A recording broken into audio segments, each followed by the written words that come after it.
मनुष्य जितनी बुद्धिमत्ता के साथ समुद्र की गहराई और आसमान की ऊंचाइयां नापने में लगा हुआ है, चांद सितारों में भी हम लोग अपनी पहुंच बना चुके, लेकिन इस जीवन को कितने अच्छे ढंग से जीकर आनंदित किया जा सकता है और जीवन को सार्थक किया जा सकता है, इस पर उतना ध्यान नहीं है जितना होना चाहिए। आइंस्टाइन से जब पूछा गया, दुनिया का महान वैज्ञानिक था,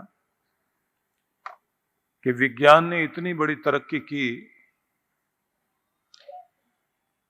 आने वाले समय में विज्ञान के लिए क्या चैलेंज रहेगा। उन्होंने कहा कि मनुष्य ने पदार्थ पर तो काम किया, लेकिन पदार्थ जिसके लिए है अब उस पर काम होना चाहिए। ये दुनिया जिसके लिए है, चीजें जिसके लिए है, कि विज्ञान को अब उसके बारे में सोचना पड़ेगा। भारत के बहुत प्राचीन ऋषि कणाद से जब पूछा गया कि जीवन धर्म क्या है, धर्म की परिभाषा क्या होगी, तो उन्होंने कहा, यह तो अभ्युदय निश्रेय सिद्धि सधर्म, जिसके द्वारा मनुष्य इस लोक में और परलोक में उन्नति कर जाए, लोक भी सुधर जाए, परलोक भी सुधर जाए। आपका यह आउटर वर्ल्ड और इनर वर्ल्ड, बाहरी दुनिया और आंतरिक दुनिया, दोनों में मनुष्य सफल हो जाए, ऐसी चीज जब जीवन में आ जाती है तो उसी का नाम धर्म है, और उसी की सबसे ज्यादा मनुष्य को जरूरत है।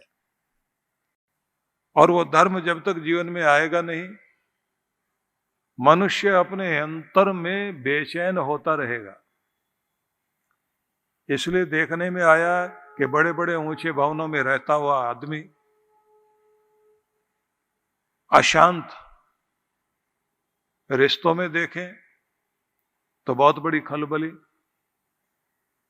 दुनिया के कोने कोने में भी आप देख लीजिए कि चारों तरफ अशांति है। प्रेम, सौहार्द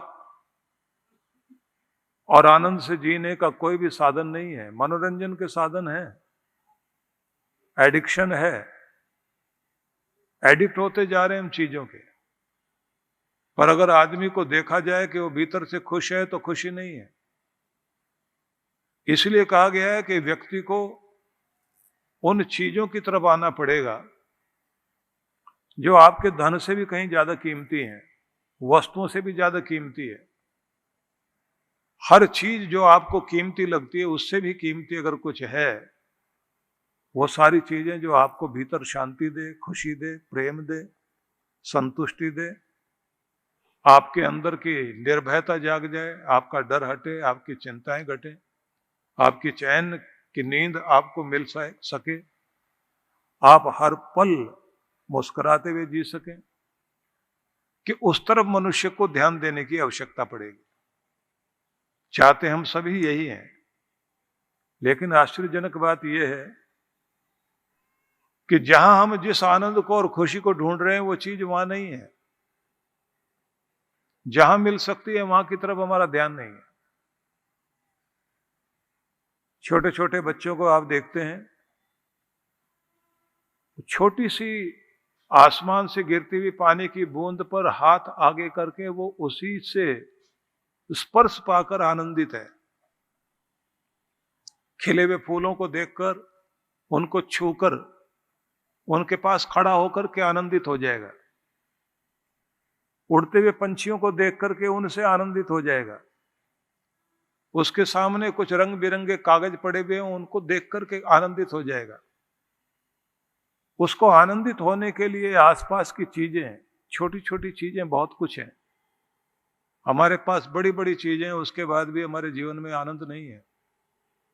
बहुत लोग ये पूछा करते हैं कि हम अपने जीवन को आनंदित करना चाहते हैं, खुश रहना चाहते हैं, खुशी मिलती कहाँ है? बाजार में जाकर के हम पैसे दे करके आए और हम ये कहें कि इतने पैसे ले लीजिए और कुछ खुशी दे दीजिए। हंसने हंसाने की किताब आदमी पकड़ा देगा, लेकिन ये कहेगा कि बुक दे सकता हूं, पुस्तक दे सकता हूं, खुश रह सको, इसकी गारंटी मेरे पास नहीं है। तो यहां से हमारा अध्यात्म शुरू होता है, यहां से धर्मचर्या शुरू होती है, जो सबसे पहले ये सिखाती है कि खुशी कहीं रखी भी नहीं, जो वहां तक पहुंचे और आपको खुशी मिल जाए। फिर कहां मिलेगी?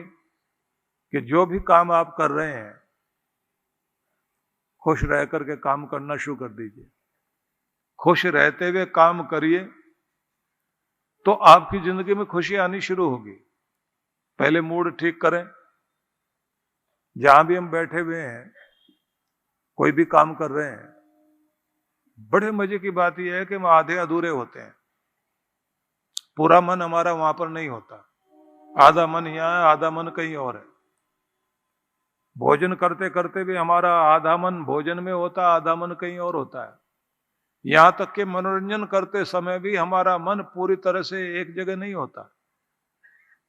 किसी बच्चे को आप खेलते हुए देखिए, वो अपनी मां को भी भूल जाएगा और चीजों को भी भूल जाएगा। वो इतना आनंदित क्यों है कि वो पूरा खेल में है, तो खेल में पूरा है।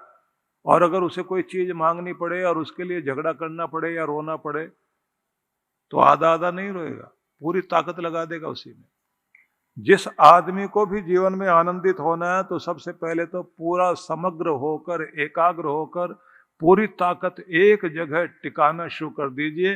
और जो भी काम आप कर रहे हैं उसका मजा लेना शुरू कर दीजिए।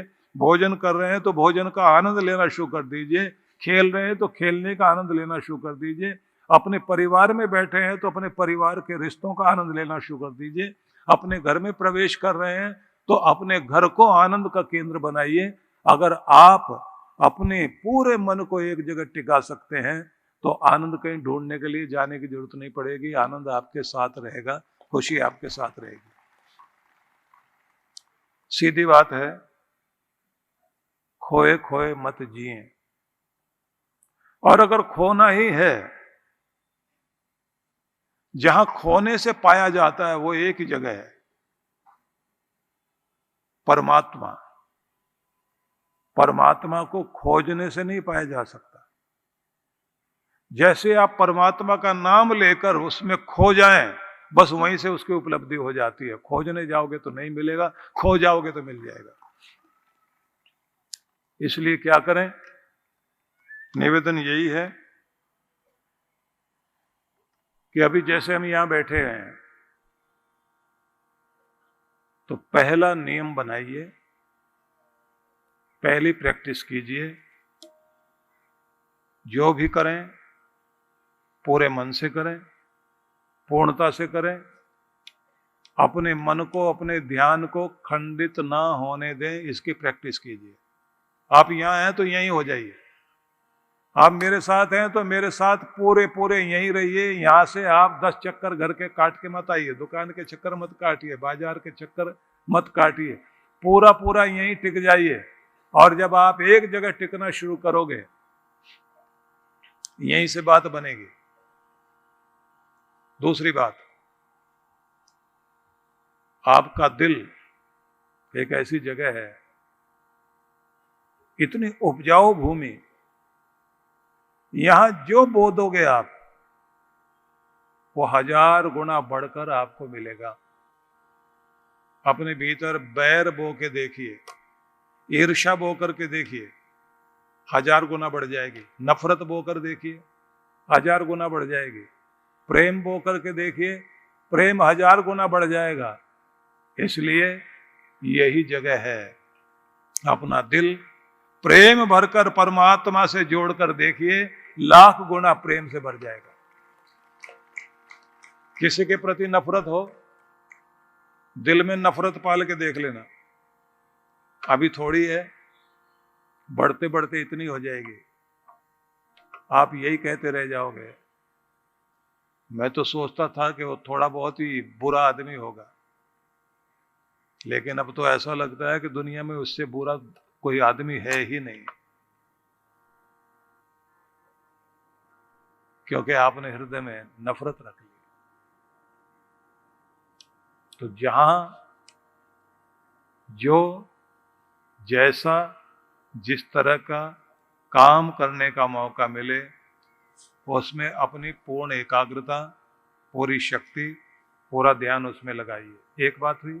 दूसरी बात आपको करनी है, दिल में जिस चीज को जगह दोगे वही चीज बढ़ने लग जाएगी।